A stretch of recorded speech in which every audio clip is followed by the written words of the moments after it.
Eto ngayong kaganapan bago nga po umulan ng yelo at nabukulan pa nga yata yung kapatid ko yun. At talaga nga naman kami lahat nagulat na umulan nga po ng yelo. Ang pagkakaalam ko parang first time ko nga lang po yata naka-experience ng ganyan. Kaya nga mga ako yun. At para inyo nga pong makita na yung ulan nga po may kasamang yelo, akin nga pong babagalan yung video at pagmasdan nyo nga pong mabuti. At katulad nga po na isa na to na habang nga po siya namumulot, abay tumama nga po sa likod niya bilog na yelo yun. Na kahit nga po masakit sa balat yung pagkakatama ng mga yelo, ay sobra naman po nasiyahan yung mga tao dito. Mga namumulot at mga naghihiyaw. Maski nga din ako, nakisali na nga din po sa pagpulot. Hindi ko na nga din sinayang yung pagkakataon na to at hindi ko naman na nga din alam kung kailan na nga ito mauulit. At para ngayon nga lang ako naranasan to dito sa amin eh. As in po talaga, grabe nga din pagbagsak ng yelo, tumutunog nga po sa mga yelo. At buti na nga lang din kako na medyo maliliit nga lang po yung mga bumabagsak. Eh kung malalaki nga siguro, ay bukol malala. At ayun nga, ganito nga yung kwento. Ilang araw na nga po na sobrang init, na kahit nga po sa gabi napakaalinsangan, na kahit nga po kinatutulog ng walang suot ako'y pinagpapawis. At ang isang araw lang din, medyo madilim nga din po sa gawin na yun. Nung pala umuulan na doon, dito naman sa amin ay sobrang init. At ngayon naman, habang nasa loob nga pa ako ng bahay, parang naramdaman ko nga pong masama yung panahon, kaya napatingin na ako sa bintana. At tama ang aking hinala na madilim na sa labas. At kumikidlat-kidlat pa nga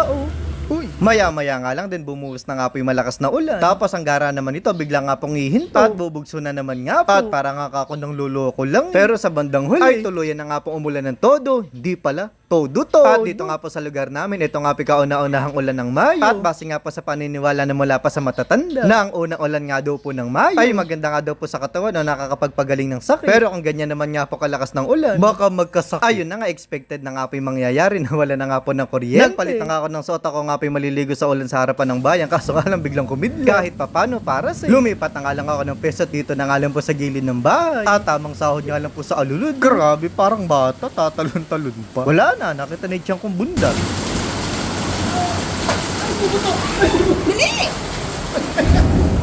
Sakto naman nga din, tinatawag ako ng kapatid ko, umuulan nga daw po ng yelo.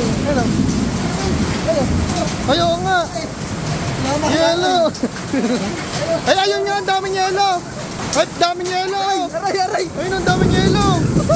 Ayan o. Kaya, kung umuulit ang yelo.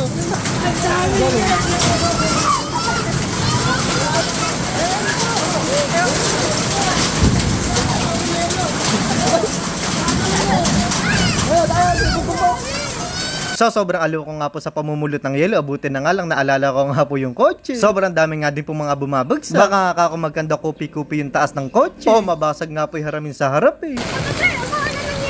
Asa yelo?